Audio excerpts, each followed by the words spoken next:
চেতনার অভাব নেই, বহুত ঝামেলা। শুরু করলে তুমি বলে ইশারা দাও। লাইভ করছো? হ্যাঁ।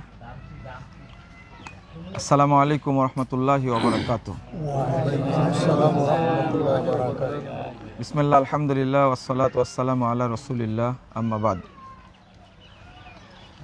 সম্মানিত ভাই ও বোনেরা, আপনারা জানেন যে গত কালকে 27 এবং 28 তারিখ, আজকে 28 তারিখ, বৃহস্পতি শুক্রবার চলছে পূর্বাচল সালাফি কনফারেন্স। আজকে আমি খুতবা দিলাম, এই কনফারেন্সের জুমার খুতবা।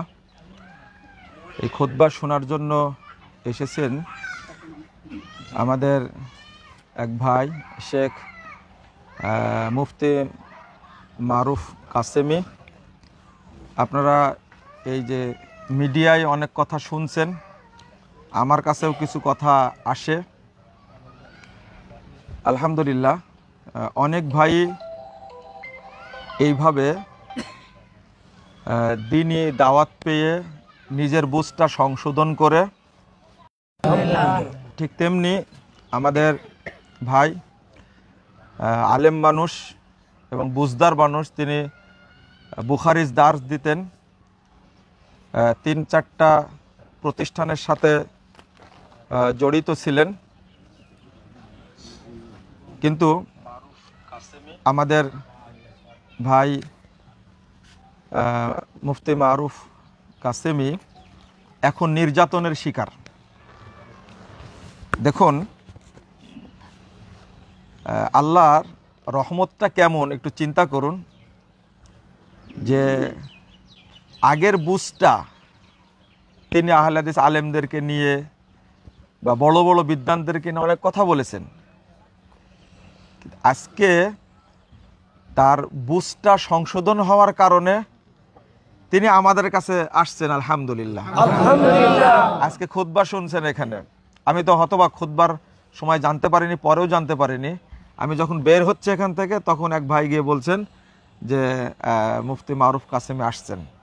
তো প্রথম বুঝতে পারে যে এখানে আসছেন এমনটা, আমার সাথে দেখা করতে চাই। তো সাথে সাথে আরেকটু এগিয়ে গেলাম, তখন বলছেন না এখানে আসছেন। তো দেখে কথা বললাম, একসঙ্গে খাওয়া দাওয়া করলাম।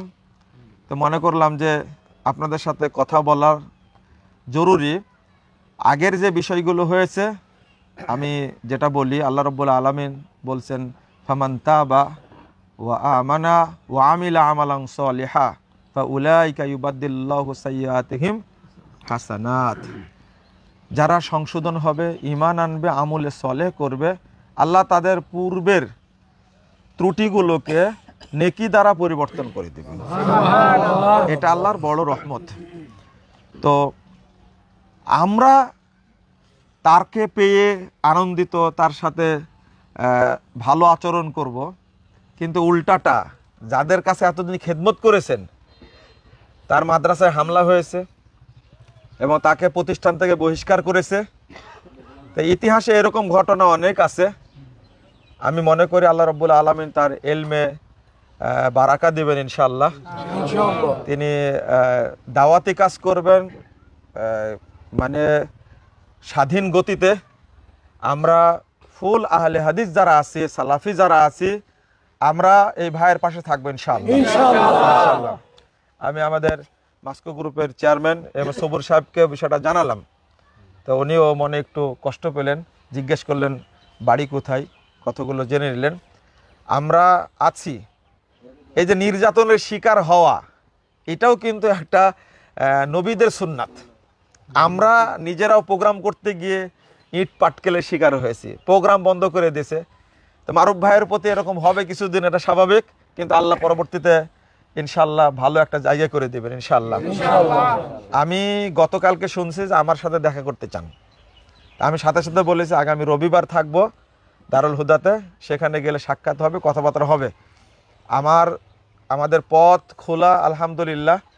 আমরা তাকে সম্মান করি এবং করব ইনশাল্লাহ। যারা আলেম, তাদের ব্যাপারে আমাদের শ্রদ্ধা আছে এবং থাকবে ইনশাল্লাহ।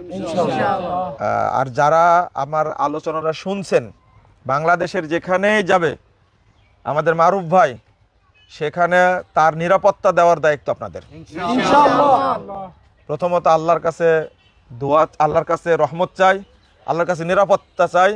যারাই কোরআন এবং সুন্নাহর ছায়াতলে আসবে, সালাফি মানহাজ গ্রহণ করবে, আল্লাহ তুমি তাদেরকে তোমার পক্ষ থেকে নিরাপত্তা দান করো। আর হেদায়েত এমন একটা জিনিস, সর্বশ্রেষ্ঠ নিয়ামত হলো কি? সর্বশ্রেষ্ঠ নিয়ামত। ইহদিনাস সিরাতাল মুস্তাকিম। যত দোয়া আছে তার মধ্যে শ্রেষ্ঠ দোয়া হলো ইহদিনাস সিরাতাল মুস্তাকিম, সিরাতাল্লাযীনা আনআমতা আলাইহিম। এই যে আমরা সালাফদের পথে চলি আর মানুষকে বলি আপনারা সালাফদের পথে চলেন, আপনারা সিরাতুল মুস্তাকিমে চলেন এবং দলিল ভিত্তিক আমল করেন। তো আমি কথা বেশি বাড়াতে চাচ্ছি না, আমি এতটুকুই বলবো যে আমাদের ভাই, আমরা তাদের সাথে চলবো, তাকে সহযোগিতা করব। বাংলাদেশে যে যতই চেষ্টা করুক না কেন, এই দাওয়াতকে কিয়ামত পর্যন্ত কেউ আটকে রাখতে পারবে না ইনশাআল্লাহ, ইনশাআল্লাহ, ইনশাআল্লাহ। তবে আজকের এই সালাফি কনফারেন্সের একটা বড় ব্যাপার যে এখানে মারুফ ভাই আসছেন, আমার সাথে যোগাযোগ করে আসেনি, তবে দেখা হওয়ার পরে আমি তার সাথে কৌশল বিনিময় করেছি, একসঙ্গে খাওয়া দাওয়া করেছি, আবার এখানে আসলাম আপনাদের সাথে কথা বলার জন্য। তো আপনি কি 1 মিনিট কথা বলবেন? আচ্ছা বলেন। জাযাকুমুল্লাহ খায়রান। আপনারা শুনলেন তো আমার কথা। সারা বাংলাদেশে ভাইয়েরা অত্যাচারিত হচ্ছে আমাদের কথাগুলো শোনার কারণে, লেখনী পড়ার কারণে। আপনি কি বলেন? আজকে মনে হচ্ছে যে মারুফ ভাই শুধু বলেছেন যে আমি আকীদা সংশোধন করলাম, আমি সালাফি আকীদা গ্রহণ করলাম, এই কথা বলার কারণে অত্যাচার। আল্লামা দিলওয়ার হোসেন সাঈদীর কথা কি আমরা ভুলে গেছি?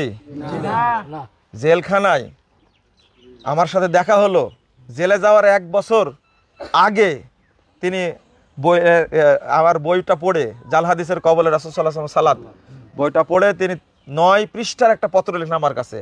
ভুল সংশোধনের সফলতা আছে, ব্যর্থতা নেই, লজ্জারও কিছু নেই, এই শিরোনামে লিখছেন। তো এটা যখন প্রকাশ হয়ে যায় তখন কিন্তু আমাকে অনেকে মিথ্যুক বলেছে, না দেখাই হয়নি তার সাথে। আমি জেলখানায় তার সাথে 3 মাস 22 দিন থাকলাম, কথাবার্তা বলেছি একসঙ্গে। তো সাঈদী সাহেব যদি জেল থেকে বাহিরে আসার সুযোগ পেতেন তাহলে কি আপনাকে তার সাথেও এরকম ব্যবহার করতেন? হ্যাঁ করতেন, করতেন, করতেন।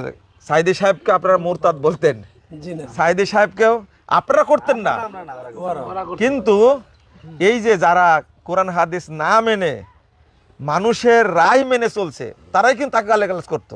এমন একজন বলেছে সাঈদী সাহেব জেলখানায় যাওয়ার কারণে তার মাথা একটু উল্টা পাল্টা হয়ে গেছে, বলেছে। আল্লাহ রাসূলকে যখন পাগল উপাধি দিয়েছিল না, মোহাম্মদ পাগল হয়ে গেছে। এমনকি ঝাড়ু মানে তাকে ঝাড়ফুঁক করার জন্য সিরিয়া থেকে একজন কবিরাজ ভাড়া করে নিয়ে আসছিলেন, সহিহ মুসলিমের হাদিস। কবিরাজও শেষ পর্যন্ত কি হয়ে গেল? মুসলিম হয়ে গেল। আলহামদুলিল্লাহ। তা আমাদের মন্ত্র হলো এটা, তাওহীদের, মানহাজের। তো আমরা আশা করি যারা আসবেন এই ভাইরা, তাদেরকে আমরা নিরাপত্তা দেব ইনশাআল্লাহ। আমি তার সাথে আছি এবং থাকবো ইনশাআল্লাহ। জুলমের শিকার হলে আমি প্রথম কথা বলবো ইনশাআল্লাহ, মামলা পর্যন্ত যাব, জেল পর্যন্ত খাটবো ইনশাআল্লাহ। কিন্তু কোন ভাইকে আমরা একা ছেড়ে দেব না, নিরাপত্তা দেব ইনশাআল্লাহ।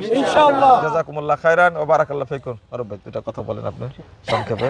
জি আলহামদুলিল্লাহ, মহান রবের দয়া, আল্লাহ রাব্বুল আলামিন হেদায়েতের পথ দেখিয়েছেন। আসলে আমি বেশ কয়েক বছর ধরেই আহলুল হাদিস সালাফি মানহাজের বিভিন্ন বিদ্বানদের জীবিত মৃত সবার কিতাব সংগ্রহ করে পড়েছি। আমার কাছে প্রায় 800+ কিতাব আছে শায়েখ। মাশাআল্লাহ। সালাফি বিদ্বানদের আগের এখনকার যুগে যেমন আমাদের এই শায়েখের সবগুলো কিতাব সংগ্রহ করেছি, যেখানে পেয়েছি যেখান থেকে সবগুলো সংগ্রহ করেছি। তো সবগুলো কিতাব আমি দিনের পর দিন, রাতের পর রাত অনেক বেশি গবেষণা করেছি ভুল ধরার জন্য, আর আমার কাছে বিশাল নোট আছে। তো যাই হোক, গবেষণা করতে করতে যত বেশি গবেষণা করছি তত অবাক হচ্ছি। একটা সময় মানে নিজের মধ্যে অনুশোচনা হলো যে না, আসলে আমি মনে ভুলের মধ্যে আছি। এরপর আস্তে আস্তে আস্তে আস্তে মনে হলো যে না, নিজের মধ্যে সত্যকে আর কত গোপন করবো। আর আমার মনে হচ্ছে যে না, সালাফি মানহাজের ওলামায়ে কেরাম ওনারাই কোরআন হাদিসের সবচাইতে বেশি নিকটে আছে। এই সকল বিষয়গুলো ভাবতে ভাবতে আসলে তেমন কোনো প্রতিকূল পরিবেশ ছিল না যে প্রকাশ করব বলবো। যার কাছে বলতে গিয়েছি তার কাছ থেকে ব্লেমের শিকার হয়েছি। আমার সহপাঠী, ক্লাসমেট, ছাত্ররা যাদের কাছে একটু একটু শেয়ার করেছি তারা আমার সব থেকে বেশি ক্ষতি করেছে। এখন সব দিক থেকে আমাকে কোণঠাসা করেছে। যাই হোক, আমার আসলে চাওয়ার মতো কিছু নেই, জাস্ট আপনাদের কাছে একটু দোয়া চাই, ভালোবাসা চাই, এতটুকু। আর বিদ্বান যারা রয়েছেন, যারা চলে গেছেন, তাদের নাম ধরেও তো অনেক অনেক বিদ্রূপ মন্তব্য করেছি, আল্লাহ রাব্বুল আলামিনের কাছে ক্ষমা চাই। আর যারা জীবিত আছেন শায়েখ, ওনাদের নামে তো অনেক বেশি মিথ্যাচার করেছি, অনেক বেশি গালিগালাজ করেছি, অনেক বেশি ব্লেম দিয়েছি। ওনাদের কাছে আমি তো ক্ষমা চাই। এইগুলো কোনো বিষয় না। আমি যাদেরকে বলি তাদের জন্য আমি দোয়া করি, আমি হেদায়েতের দোয়াটা বেশি করি আর কি। তো ঠিক আছে, শুকরিয়া।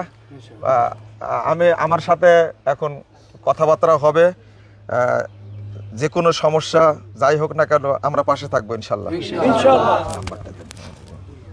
ঠিক আছে ইনশাআল্লাহ। হোয়াটসঅ্যাপ নাম্বার দিব। সুবহানাকাল্লাহুম্মা ওয়া বিহামদিক আশহাদু আল্লা ইলাহা ইল্লা আনতা আস্তাগফিরুকা ওয়া আতুবু ইলাইকা। আসসালামু আলাইকুম ওয়া রাহমাতুল্লাহি ওয়া